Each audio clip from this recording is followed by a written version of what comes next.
Hello नमस्कार, मी संची. माझ्या चॅनलमध्ये तुम्हा सगळ्यांचं अगदी मनापासून स्वागत. सगळ्यांना सर्वप्रथम श्री स्वामी समर्थ. तुम्हा सगळ्यांच्या चांगल्याचे स्वामी महाराज पूर्ण करत ही स्वामींचरणी प्रार्थना.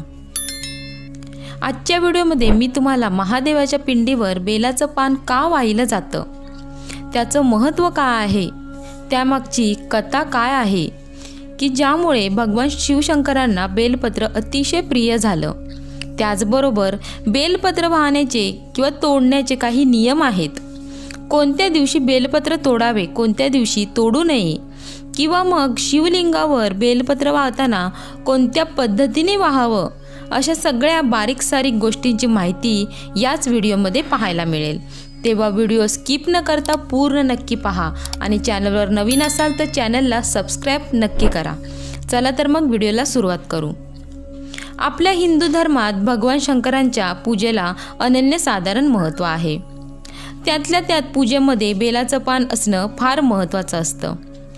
धर्मग्रंथामध्ये असं म्हटलं जातं की तुमच्याकडे पूजेसाठी कोणतेही साहित्य नसलं तरी चालेल, पण महादेवांना एक बेलाचं पान वाहिलं तरी महादेव प्रसन्न होतात आणि आपल्याला भरभरून आशीर्वाद देतात.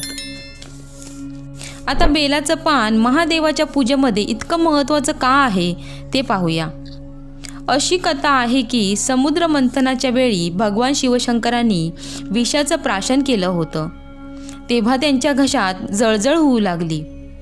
बेलाच्या पानामध्ये विष निवारण गुणधर्म आहेत, म्हणून त्यांच्या डोक्यावर बेलाचं पान ठेवण्यात आलं की जेणेकरून विषाचा प्रभाव कमी होईल. आणि तेव्हापासून भगवान शंकरांना बेलाचं पान वाहण्याची प्रथा सुरू झाली. बेलाचं पान तुम्ही सगळ्यांनी बघितलंच असेल. तर 3 दलांचं म्हणजेच 3 पानांचं मिळून एक पान तयार होतं. त्याबद्दल दुसरं बोललं जातं ते म्हणजे 3 पानं म्हणजेच साक्षात भगवान शंकरांचे 3 डोळ्यांची प्रतीक आहे. साक्षात भगवान शिवशंकरांची प्रतीक असलेल्या त्यांच्या पूजेमध्ये अतिशय पवित्र मानलं जातं. शिवपुराणांमध्ये बेलाच्या पानाचं काय महत्त्व सांगितलं आहे ते सुद्धा सांगते. भोलेनाथांच्या पूजेत बेलाच्या पानांचं अतिशय महत्त्व आहे. बेलाचं पान अर्पण केल्याने भगवान शंकर प्रसन्न होतात, म्हणून त्यांना आशुतोष असंही म्हटलं जातं. हे ब्रह्म, विष्णू आणि महेश यांचं सुद्धा प्रतीक आहे.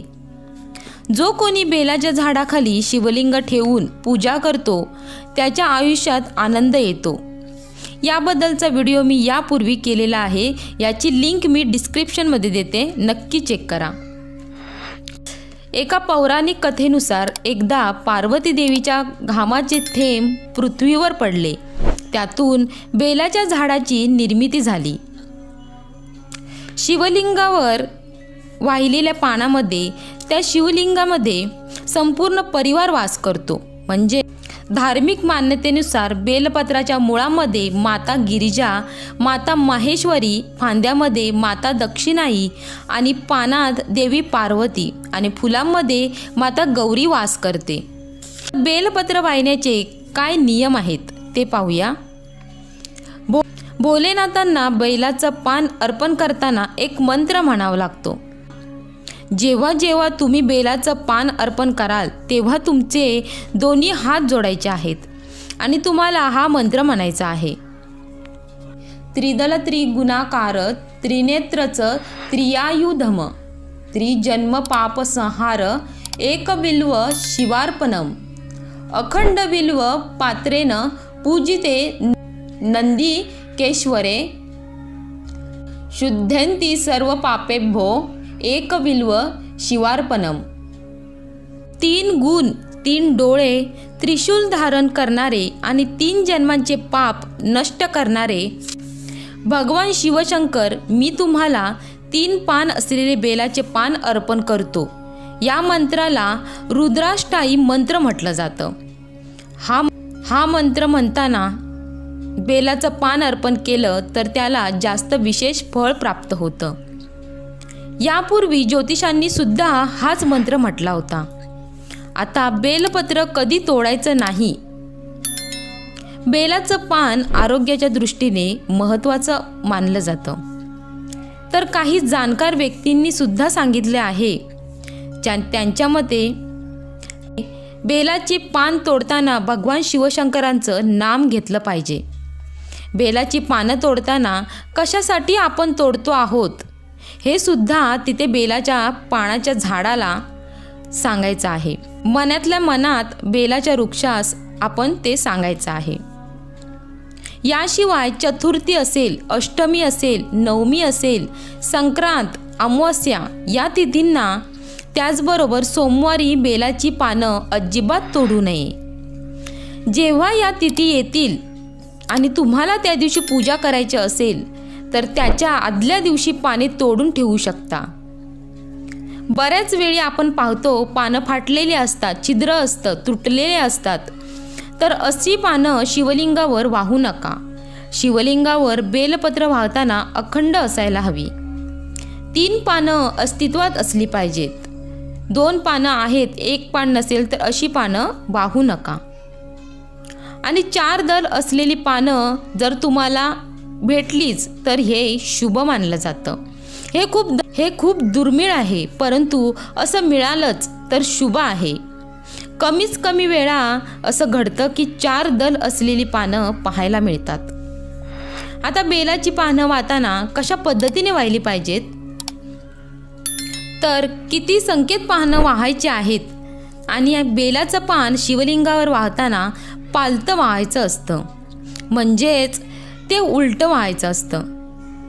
किती संख्येत वाहायचं, तर 1 वाहिलं तरी चालू शकतं. 1 हे सुद्धा अतिशय श्रेष्ठ ठरतं. आपण जास्त पानं वाहिल्याने जेवढा लाभ होतो तेवढाच लाभ 1 वाहिल्याने मिळणार आहे. आता तुम्ही स्वतः पानं तोडत असाल तर विचार करून तोडावी, कारण झाडाची पानं जास्त तोडू नये.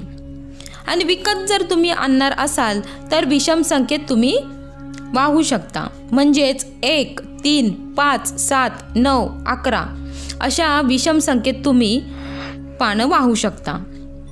मगाशी मी तुम्हाला सांगितलं की बेलाचं पान पालतं करून वाहायचं आहे.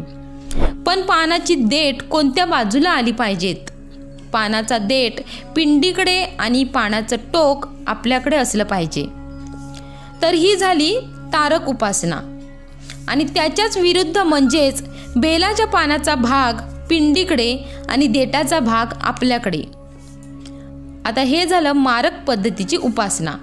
आता दोन्ही उपासना चांगल्याच आहेत, त्यामुळे देठाची बाजू कोणत्याही बाजूने करा, परंतु ते पान पालतं असावं. आता तुम्हाला मी ते पानाची कथा सांगितली, महत्त्व सांगितलं, पान कसं वाहायचं ते सांगितलं, मंत्र सांगितला. आता सगळ्यात शेवटी बेलपत्राचं महत्त्व काय आहे. श्रावण मासात बेलपत्र वाहण्याचे जेवढं महत्त्व आहे तेवढेच गुणी बेलाचं झाड देखील आहे. बेलपत्राची महती सांगताना हे सांगू इच्छिती. बेलाचं झाड घरापाशी लावल्यामुळे, दररोज त्याचं दर्शन घेतल्यामुळे सर्व प्रकारच्या पापांपासून मुक्ती मिळते. बेलाच्या झाडात लक्ष्मीचा वास असल्याचं मानलं गेलं आहे. याची पूजा केल्यामुळे दारिद्र्य नष्ट होतं. त्याचबरोबर बेलाचं झाड त्रिगुणी म्हणजे उंबर, बेलाचं झाड, कडुलिंब या पद्धतीने एकत्रित लावलं तरी सुद्धा चालतं. कडुलिंबाच्या झाडामध्ये श्रीहरी विष्णूंचा वास असतो. याऐवजी पिंपळाचं झाड असलं तरीही चालेल.